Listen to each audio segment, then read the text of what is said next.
Hello, and welcome back to the English Education Lab podcast, the podcast on all things English language learning with your host, Carolina.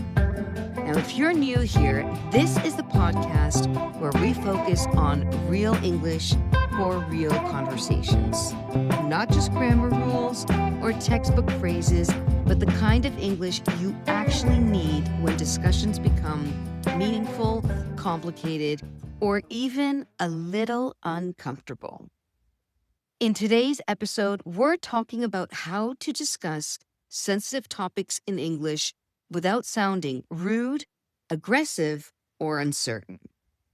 And here's the extra layer.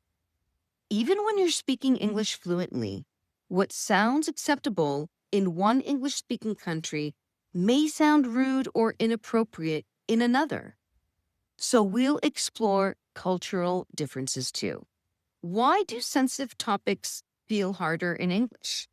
When you speak your first language, you instinctively know how direct you can be, how much emotion is acceptable, when silence is polite, and when it's time to soften your opinion.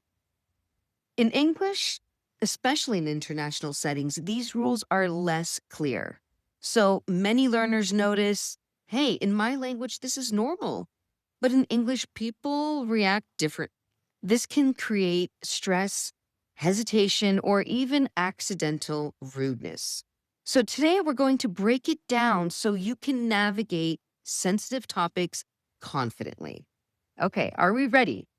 So English isn't just English. Let's take a look at the different mentalities involved. So English is not one culture.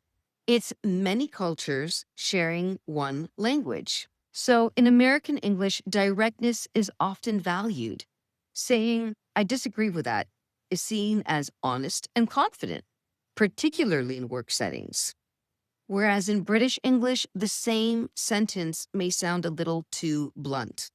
A British speaker might prefer, I'm not entirely convinced, or that's an interesting point, but. And in international English, people often avoid strong emotional language. They rely on softening phrases and they use questions instead of statements. A good takeaway for every learner is this.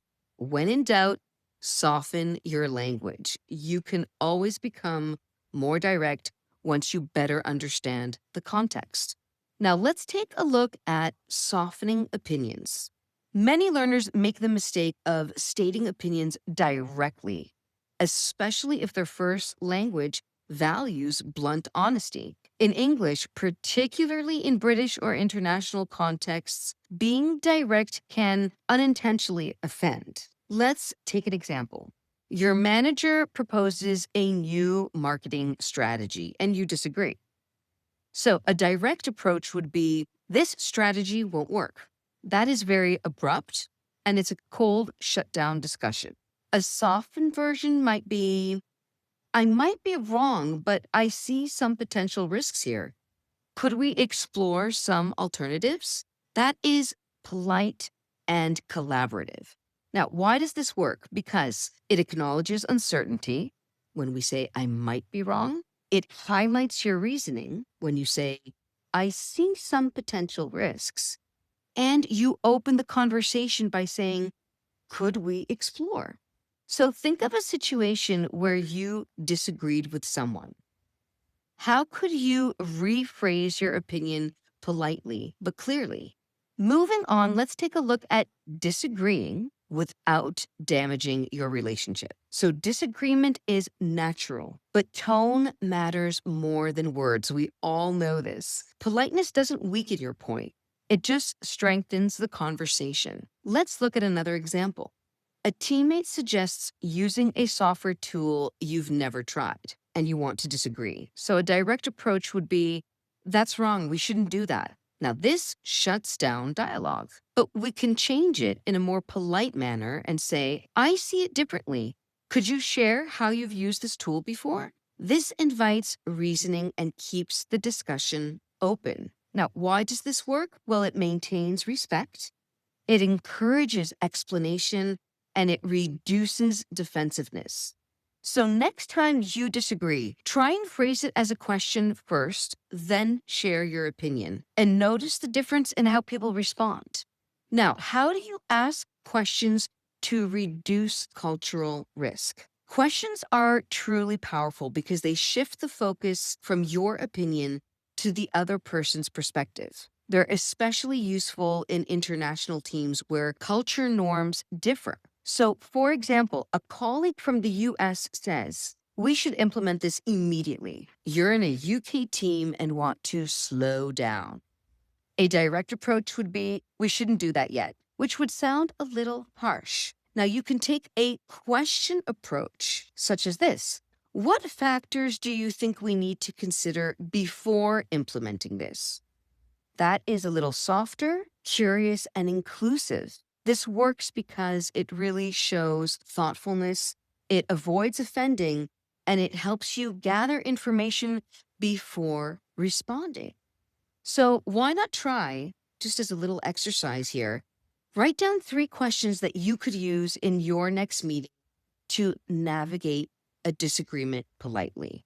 Now, what about taking time to think? This is a universal strategy that is very helpful. So, obviously, many learners feel pressured to respond immediately.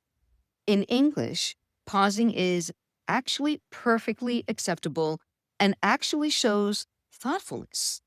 You don't need to rush through the conversation. Let's take another example. You are having a class discussion and someone asks for your opinion on a controversial topic. Instead of blurting out an answer and say, "I don't agree, that's wrong," you could try a more thoughtful approach and say, "That's an interesting point. Let me think about that for a moment." This demonstrates reflection and politeness and gives you time to frame your thoughts. It also signals respect for the other person, and it, of course, helps avoid impulsive mistakes. So, another little exercise you can try: practice pausing 2 to 3 seconds before answering in English, no matter what the situation. Notice how your responses will sound calmer and more confident. Now, let's try a little role play scenario where we disagree politely. So imagine you're in a meeting and your colleague suggests a new workflow. You disagree, but obviously want to stay polite. And you say, "I see your point and it makes sense. I'm not sure it will work as well in practice, though. Could we explore an alternative?" Now, this phrasing acknowledges the other person, which is very, very important. It also softens the disagreement and, importantly, it invites collaboration. These are perfect for sensitive topics in any kind of English speaking culture. Here are some more useful phrases for softening. "I might not have the full picture, but," or "correct me if I'm wrong, but," and "I'm still forming my opinion.